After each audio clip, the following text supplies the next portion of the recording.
بسم اللہ الرحمن الرحیم. آج کون سا روزہ ہے؟ ہاں 8واں روزہ ہے آج. کتنا؟ یہ رمضان شریف کے سن ہجری میں ہے. ہاں دیسی سن کیا ہے؟ دیسی سن 2081 بکرمی. اور انگریزی کون سا سن؟ کون سا مہینہ ہے؟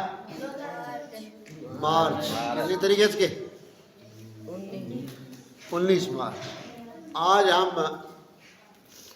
مختصر وقت میں کچھ غلطیاں سدھاریں گے لفظوں کی. ہم نے جو ایمان سے متعلقہ پڑھا نا شرط اعظم، ایمان کی شرط اعظم کیا پڑھی تھی ہم نے؟ ہاں اب معاشرے میں، فلموں میں، ڈراموں میں، ناولوں میں، اخباروں میں، ٹی ویوں پہ جو لفظ بولے جاتے ہیں ان لفظوں میں ساری برائی چھپی ہوتی ہے. اسلام ہمارا یہ چاہتا ہے کہ اچھائی اور برائی کو انہی لفظوں سے یاد کیا جائے جس سے فرق واضح رہے اچھائی برائی کا. اس حوالے سے آج ہمارے ماحول معاشرے میں جو کنجر ہوتے ہیں نا، ناچنے والے کو کیا کہتے ہیں؟ کنجر. تو ان کو کنجر ہی کہنا ہے. معاشرہ ان کو کیا کہتا ہے؟ گلوکار، اداکار، فنکار، گلوکار، فلم سٹار.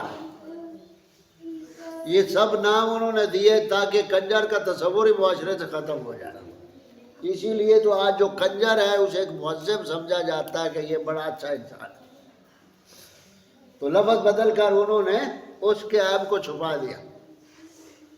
تو جو فلم سٹار ہیں یا گلوکار ہیں، اداکار ہیں، فنکار ہیں، اصل میں جو دین کے غدار ہیں ان کو کنجر کہنا ہے.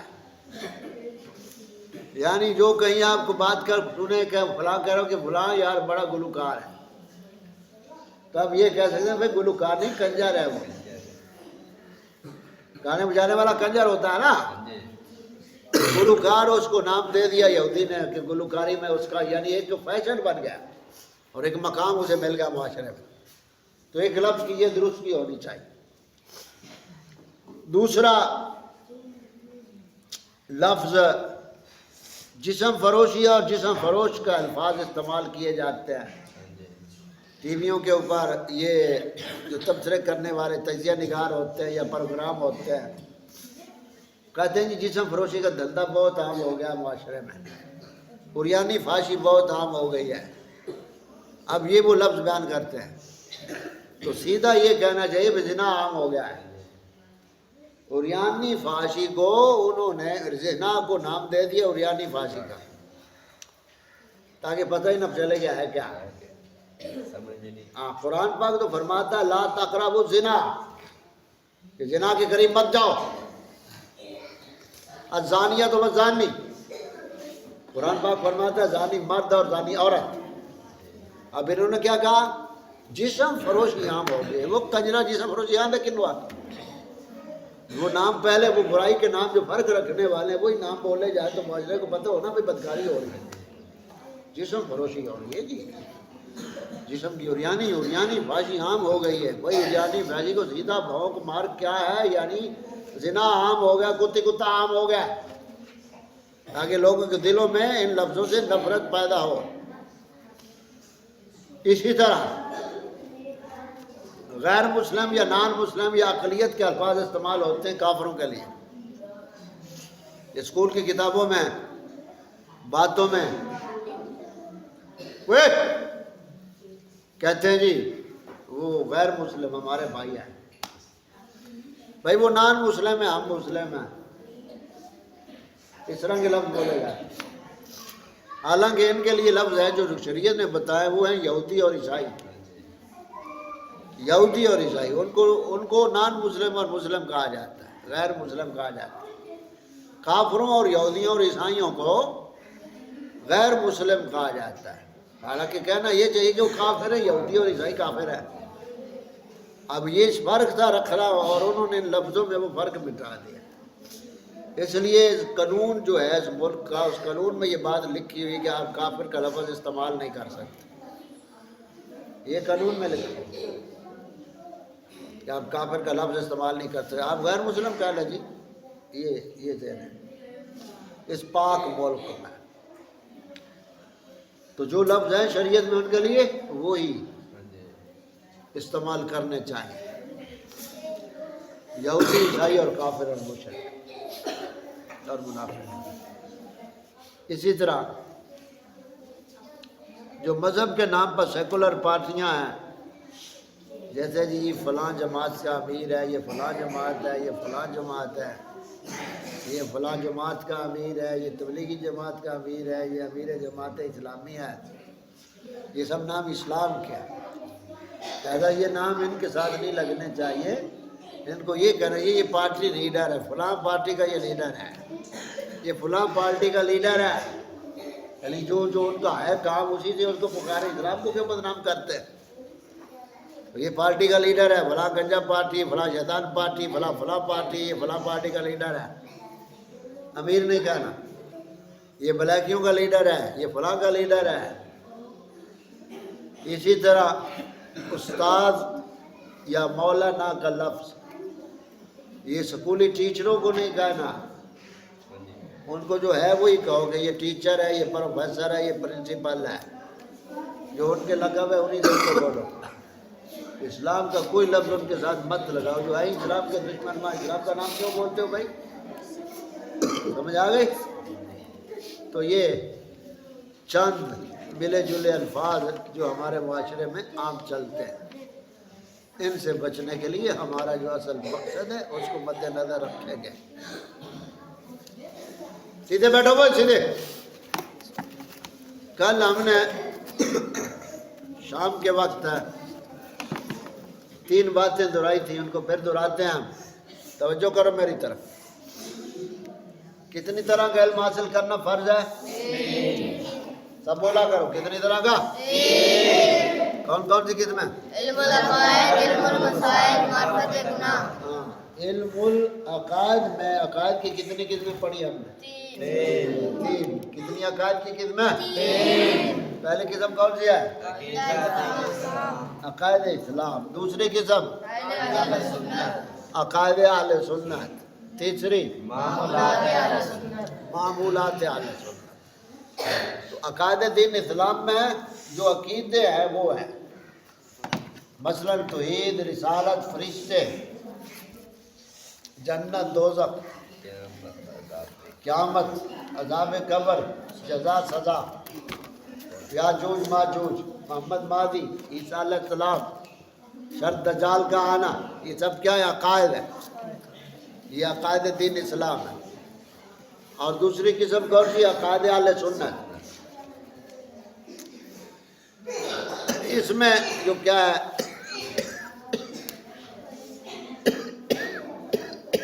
عقائد دین اسلام میں ختم نبوت بھی شامل ہے، اور عقائد دین اسلام میں یعنی ضروریات دین میں ایمان صحابہ بھی شامل ہے، یعنی جو کسی صحابہ کے جو ایمان صحابہ کا منکر ہو جائے نعوذ باللہ تو وہ اسلام سے خارج ہو جاتا ہے۔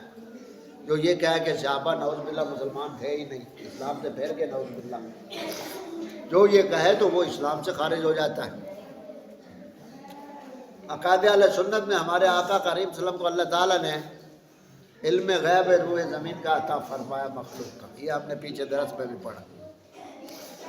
قبروں والے سنتے ہیں ہمارے آقا کریم صلی اللہ علیہ وسلم کو اللہ تعالیٰ نے شریعت کا مالک و مختار بنایا، آقا کریم صلی اللہ علیہ وسلم کا وسیلہ یہ عقائد اہل سنت میں سے ہے۔ عقائد اہل سنت تیسری قسم، تیسری قسم کیا؟ معمولات اہل سنت، یہ نفلی باتیں جو کام ہے، مثال کے طور پہ اذان کے ساتھ درود و سلام ہے، انگوٹھے چومنا ہے، قبر کے اوپر اذان کہہ دیا ہے، جنازے کے بعد دعا مانگنی ہے، یہ کل ساتھ چالیہ ایصال ثواب کی غرض سے جو ہے، یہ سب کیا ہے؟ معمولات۔ جن آدمیوں کے ساتھ جن فرقے کے ساتھ ہمارے عقیدے کا جھگڑا ہو ان پر یہ تیسری بات پہ گفتگو نہیں کرنی، معمولات پہ کوئی بات نہیں کرنے کی ضرورت، سمجھے؟ جھگڑا عقیدے کا ہے تو فروعات کو لے کر بیٹھ گیا ہے، سمجھ آ گئی؟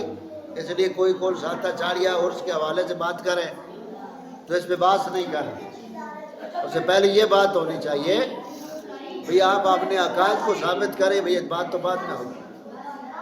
اب اگر آپ اپنے آپ کو اہل حدیث کہتے ہیں تو اپنا اہل حدیث ہونا شریعت سے ثابت کرو، کہاں لکھا ہے کہ قرآن و حدیث ٹھیک راستہ ہے؟ بتاؤ۔ جو یہ دعویٰ کرے کہ نبی پاک صلی اللہ علیہ وسلم فرمایا تم دو چیزیں چھوڑے جا رہا ہو، قرآن اور اہل بیت، تو پوچھو تمہارے پاس قرآن اور اہل بیت کہاں ہے تمہارے عقیدے میں؟ قرآن کو تو تم مانتے نہیں ہو، اہل بیت کے اوپر جھوٹے الزام لگاتے ہو، تو تمہارا کیا تعلق قرآن اور اہل بیت سے؟ سمجھ آ گئی؟ تو جہاں عقیدے کا جھگڑا ہو وہاں فروعات پہ بات نہیں کی جاتی، نہ وہ جھگڑا کیا جاتا ہے۔ اب مثال کے طور پہ سورج ہے، ایک آدمی کہے کہ سورج نہیں ہے، دوسرا کہے سورج ہے، اب اس پہ بات ہوگی، اب اس پہ آواز ہوگی، دونوں کہیں کہ سورج ہے تو اب کہاں کی بات سمجھ نہیں آئی؟ تو جن چیزوں پہ اتفاق ہے ہمارا ان پہ بات کی ضرورت ہی نہیں۔ اصل بات تو اس بات پہ ہے کہ آپ کہتے ہیں کہ نبی کریم صلی اللہ علیہ وسلم حاجت روا نہیں، ہم کہتے ہیں یہ بھی سنی عقائد میں، تو عقیدے میں پہلے کیا ہے؟ دین اسلام کے عقائد۔ اب شیعہ کا جو بنیادی عقیدہ دین اسلام میں ہے وہ یہ کیا ہے؟ جو اسلام کے آقا کریم صلی اللہ علیہ وسلم کے بعد مضبوط ہم ہیں ان کے ہی وہ منکر ہیں، ابو بکر عمر عثمان پاک کے، ان کو اگر صحیح مانتے ہوتے تو قرآن کو سچا مانتے، قرآن تو ان پاک ہستیوں نے جمع کیا، تو ان کو نعوذ باللہ ظالم ہاتھ سے مانتے تو ان کا جمع کیا ہوا قرآن پاک کیسے یہ مان سکتے ہیں؟ سمجھ آ گئی؟ اس لیے یہ باتیں ذہن میں رکھنی چاہیے۔ تین طرح کے عقائد ہیں ہمارے، دو طرح، ایک طرح اختلاف کفر بن جاتا ہے، ایک طرف اختلاف گمراہی بن جاتا ہے، اور ایک طرف اختلاف جائز ہوتا ہے۔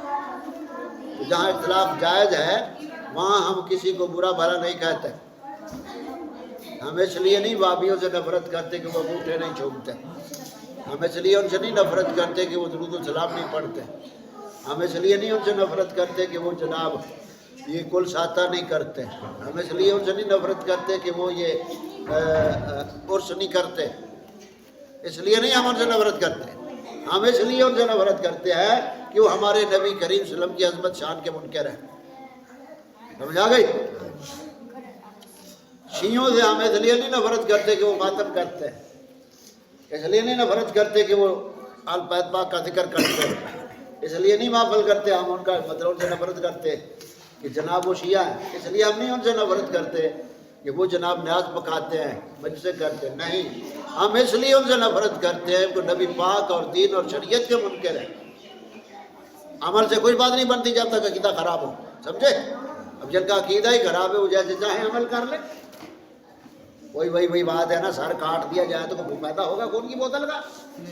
خون کی بوتل عمل ہے، اور سر جو موجود ہے تو بوتل ہوگی نا، فائدہ دے گی۔ اب سر کٹ گیا تو جو چاہے کرو، تو جو عقیدہ سر کی مانند ہے، اور عقیدے میں اللہ تعالیٰ کی توحید کو ماننے والے شیعوں کے ہاں تو توحید کا تصور ہی نہیں ہے، اور وہابیوں نے توحید ایسی بنائی جیسے کنجوس ہے اللہ تعالیٰ نعوذ باللہ کسی کو کچھ دیتا نہیں۔